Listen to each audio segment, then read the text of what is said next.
दोस्तों, गरीबी एक ऐसी बीमारी है जो किसी भी इंसान को ना तो जीने देती है और ना ही चैन से मरने देती है।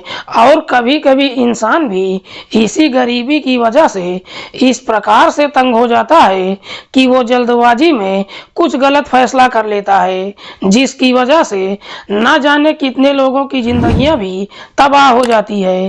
दरअसल आज की कहानी में भी ऐसा ही कुछ होता है, जिसकी वजह से ना सिर्फ एक महिला हमेशा के लिए इस दुनिया को छोड़कर चली जाती है, बल्कि जब इसकी असलियत लोगों को मालूम चलता है तो हर कोई एकदम से हैरान रह जाता है। नमस्कार, प्रणाम। मैं आपका भाई, आपका दोस्त अभय, और आप देख रहे हैं द कीप क्राइम। दोस्तों, आज की जो सच्ची कहानी मैं आपको सुनाने जा रहा हूँ, ये सच्ची कहानी है उत्तर प्रदेश के कानपुर शहर की। कानपुर का एक थाना पड़ता है नौबस्ता। बात कर रहा हूं मैं 5 जुलाई 2024 की सुबह की।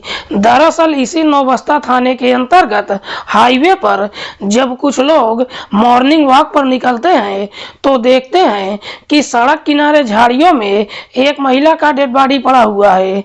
लोग जैसे ही उस डेड बॉडी को देखते हैं, फौरन ही इस बात की जानकारी नौबस्ता थाने में देते हैं। इधर पुलिस को जैसे ही सूचना मिलती है, पुलिस फौरन ही अपनी टीम के साथ घटनास्थल पर पहुंचती है और जब उस डेड बॉडी को चेक करती है तो मालूम चलता है कि मरने वाली महिला की उम्र है लगभग 35 साल के आसपास।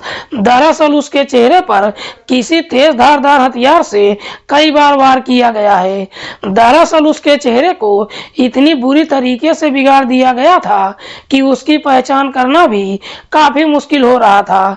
पुलिस जब उस डेड बॉडी के बारे में वहां मौजूद लोगों से पूछताछ करती है तो कोई भी व्यक्ति उस डेड बॉडी का शिनाख्त भी नहीं कर पाता है। पुलिस सबसे पहले डेड बॉडी को अपने कब्जे में लेकर पोस्टमार्टम के लिए भेज देती है और फिर उस महिला का शिनाख्त कराने के लिए उसका एक फोटो अखबार में छपवा देती है। इधर अगले दिन 6 जुलाई 2024 को जब वो पेपर चकेरी थाने के अंतर्गत श्याम नगर के रहने वाले शिवचरण सिंह के पास पहुंचता है तो वो फोटो देखकर काफी परेशान हो जाता है, क्योंकि शिवचरण की पत्नी पूनम जो पिछले 2 दिनों से लापता हो चुकी थी। दरअसल शिवचरण अपनी पत्नी को हर जगहों पर ढूंढ चुका था। जब उसका कहीं कुछ पता नहीं चला तो उसने उसके नंबर पर फोन भी किया, लेकिन उसका नंबर भी स्विच ऑफ बता रहा था। शिवचरण जब उस फोटो को देखता है तो सीधे नौबस्ता थाने में जाता है और पुलिस वालों से सारी बात बताते हुए कहता है कि साहब, मैं उस डेड बॉडी को देखना चाहता हूँ। पुलिस शिवचरण को लेकर मोर्चरी में जाती है और जब उस डेड बॉडी को दिखाती है तो शिवचरण उस डेड बॉडी को देखकर रोने लगता है और रोते हुए पुलिस वालों से कहता है कि साहब, ये कोई और नहीं बल्कि मेरी ही पत्नी पूनम है। आखिरकार पूनम की पहचान हो जाती है। जब पूनम की पहचान हो जाती है उसके बाद पुलिस शिवचरण से ही सवाल करती है कि क्या तुम्हें किसी पर शक है कि तुम्हारी पत्नी की हत्या कौन कर सकता है। इस पर शिवचरण पुलिस वालों को जवाब देता है कि साहब, मुझे शक ही नहीं बल्कि पूरा भरोसा है कि मेरी पत्नी की हत्या किसी और ने नहीं बल्कि सब इंस्पेक्टर जगराम सिंह ने किया है। जगराम सिंह जिसकी उम्र है लगभग 36 साल, जो मूल रूप से बर्रा इलाके का रहने वाला है और फिलहाल उसकी पोस्टिंग लखनऊ शहर में है। जब इंस्पेक्टर जगराम सिंह का नाम लेता है, पुलिस शिवचरण से इसकी वजह पूछती है। इस पर शिवचरण पुलिस वालों को जवाब देता है कि साहब, जगराम का मेरी पत्नी के साथ अवैध संबंध चल रहा था और एक दिन मैंने उन दोनों को रंगे हाथों पकड़ भी लिया था। शिवचरण जब जगराम का नाम लेता है, मामला विभागीय हो जाता है, इसीलिए पुलिस जगराम से पूछताछ नहीं करती है बल्कि सच्चाई का पता लगाने के लिए सबसे पहले पूनम के मोबाइल नंबर का कॉल डिटेल निकालती है। पुलिस जब कॉल डिटेल को चेक करती है तो मालूम चलता है कि पूनम के मोबाइल पर आखिरी बार जगराम ने ही फोन किया था। दरअसल जगराम 4 जुलाई की शाम के लगभग 4 बजे पूनम से बातचीत किया था। हालांकि पुलिस जब उसके कॉल डिटेल को चेक करती है तो मालूम चलता है कि पूनम और जगराम पिछले कई महीनों से एक दूसरे से बातचीत करते आ रहे थे। पुलिस जब पूनम और जगराम के मोबाइल का आखिरी लोकेशन चेक करती है तो मालूम चलता है कि 4 जुलाई को इन दोनों का लोकेशन एक साथ ही दिखाई दे रहा था। पुलिस को जब इस तरह का डिटेल मिल जाता है, पुलिस को पूरा भरोसा हो जाता है कि शिवचरण बिल्कुल सही बोल रहा है। इसीलिए पुलिस इसी डिटेल के आधार पर जगराम को थाने बुलाती है और फिर जगराम से पूनम की हत्या के बारे में पूछताछ करती है।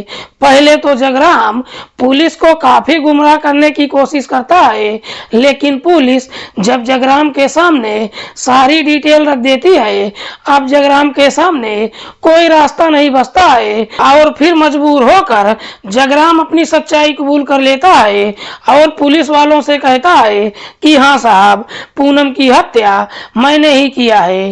दरअसल पूनम जो मूल रूप से फतेहपुर जिले के अंतर्गत खागा कस्बे की रहने वाली है। पूनम के पिता का नाम है राम सिंह। राम सिंह के परिवार में उसके 3 बच्चे हैं, जिसमें 2 बेटे और 1 बेटी। राम सिंह जो बेहद गरीब तो है, लेकिन 1 नंबर का शराबी भी है। राम सिंह का बड़ा बेटा भी जब जवानी की दहलीज पर कदम रखता है और जब वो भी पैसा कमाने लगता है तो राम सिंह का बेटा भी अपने पिता के रास्ते पर चल पड़ता है। दरअसल बाप बेटे मिलकर जो भी पैसा कमाते हैं, सारा पैसा शराब में ही उड़ा देते हैं। इधर पूनम जब जवानी की दहलीज पर कदम रखती है, राम सिंह अपनी बेटी की शादी करने के लिए एक लड़के की तलाश करना शुरू कर देता है। क्योंकि राम सिंह के पास भी कुछ ज्यादा जमा पूंजी नहीं होती है, इसीलिए राम सिंह ऐसे लड़के की तलाश करता है जो ज्यादा दहेज न मांगे।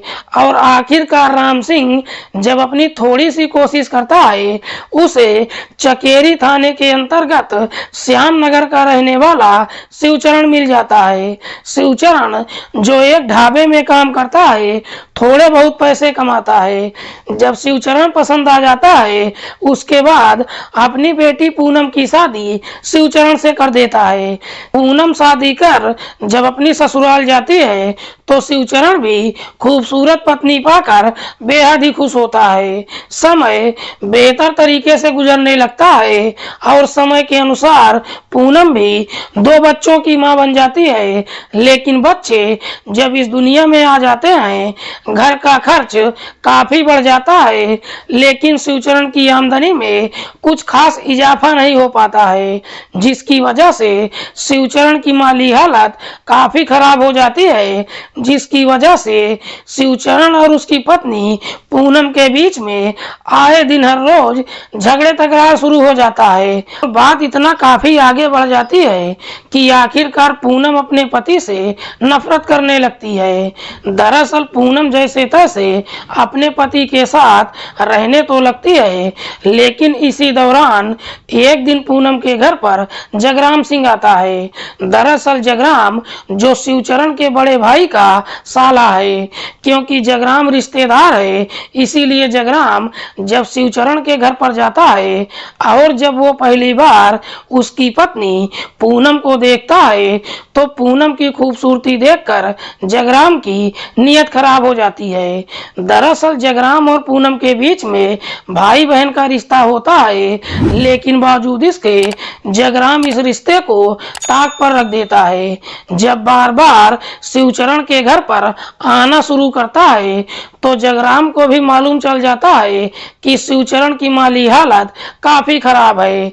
इसीलिए जगराम पूनम के नजदीक जाने की कोशिश करने लगता है और उसकी मदद करने लगता है। दरअसल पूनम जब भी जगराम से पैसे मांगती है, जगराम आगे पीछे कुछ नहीं सोचता है और उसे पैसा दे देता है। हालांकि जब बार बार उसे पैसा देने लगता है तो पूनम को भी समझने में देर नहीं लगती है कि जगराम उस पर पैसे क्यों लुटा रहा है।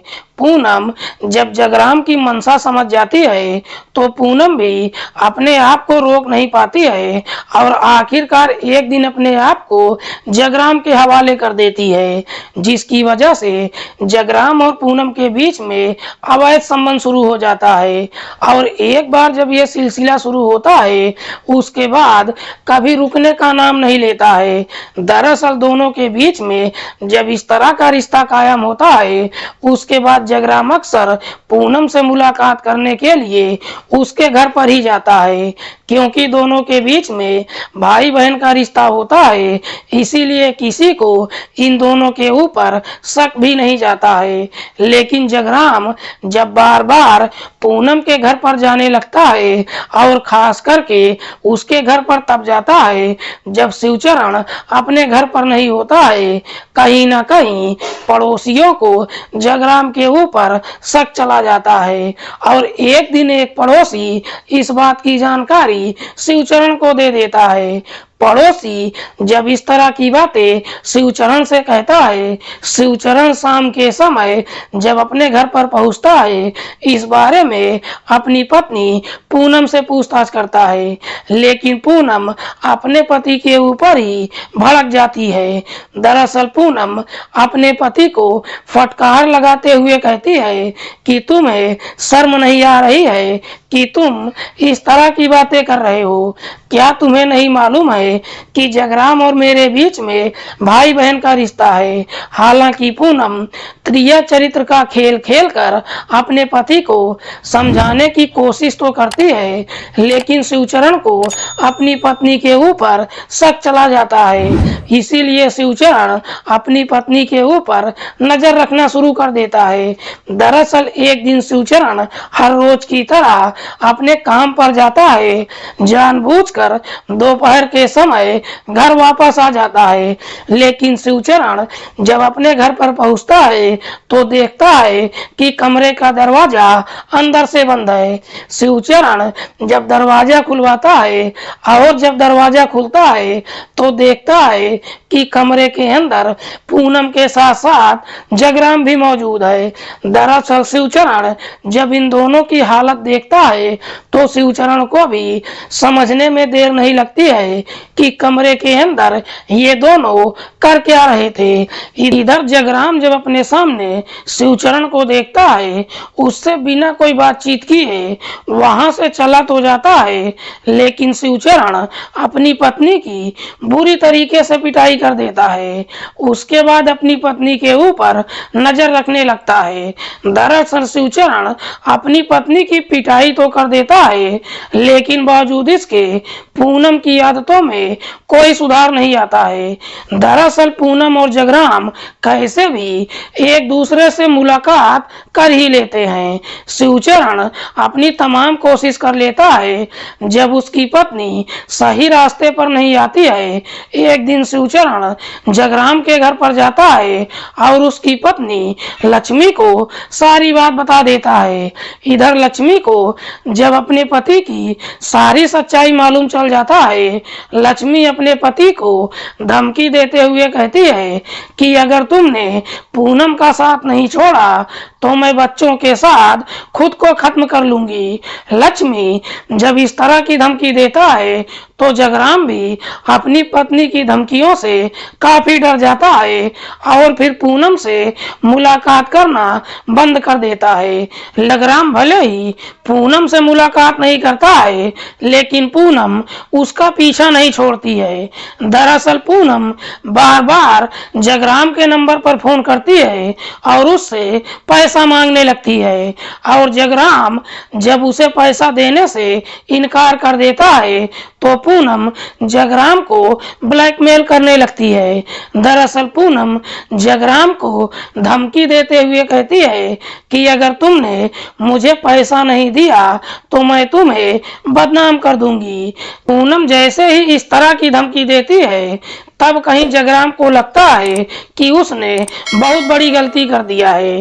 दरअसल जगराम को जब पूरा भरोसा हो जाता है कि पूनम समझने वाली नहीं है, आखिरकार जगराम मजबूर होकर पूनम को इस दुनिया से ही हटाने का तय कर देता है।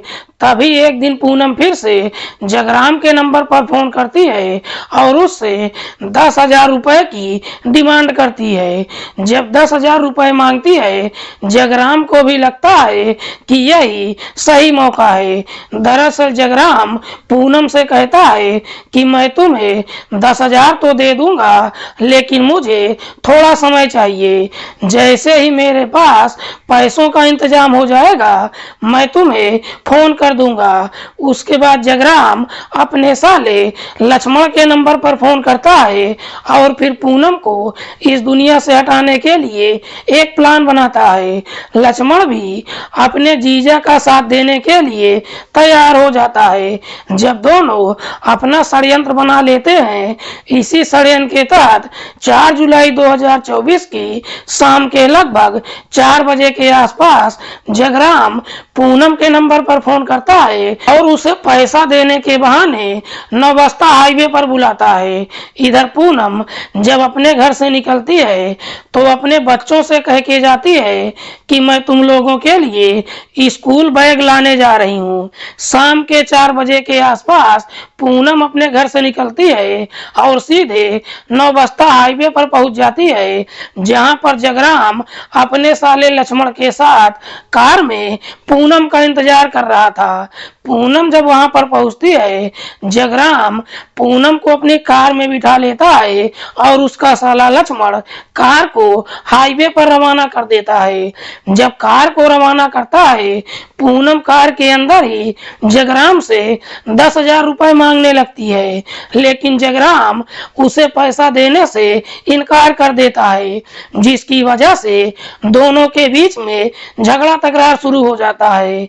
जब दोनों के बीच में झगड़ा तकरार शुरू हो जाता है, जगराम इस प्रकार से गुस्से में आ जाता है कि गाड़ी के अंदर से ही एक भारी चीज उठाता है और उसी हथियार को पूनम के सर पर इतनी काफी जोर से वार कर देता है, जिसकी वजह से पूनम की घटना स्थल पर ही मौत हो जाती है। जब पूनम इस दुनिया को छोड़कर चली जाती है, उसके बाद चलती गाड़ी के अंदर से ही जगराम अपने पास से एक तेज धारदार हथियार को निकालता है और उसी हथियार से पूनम का चेहरा बुरी तरीके से बिगाड़ देता है। जब पूनम की मौत हो जाती है, उसके बाद दोनों मिलकर पूनम की डेड बॉडी को हाईवे किनारे ही एक झाड़ी में फेंक देते हैं और फिर पूनम का मोबाइल लेकर उसे स्विच ऑफ करके मौके से फरार हो जाते हैं। वाकई में जगराम जब ये पूरी कहानी पुलिस को बताता है, पुलिस जगराम की तहरीर पर उसके साले लक्ष्मण को भी गिरफ्तार करके लाती है। फिलहाल पुलिस ने इन दोनों आरोपियों को अपनी हिरासत में लेकर इन पर गंभीर धाराओं में मुकदमा दर्ज करके जेल भेज दिया है। दोस्तों, इस पूरी घटना के बारे में आप क्या सोचते हैं? आप अपनी राय कमेंट बॉक्स में हमको जरूर बताइएगा।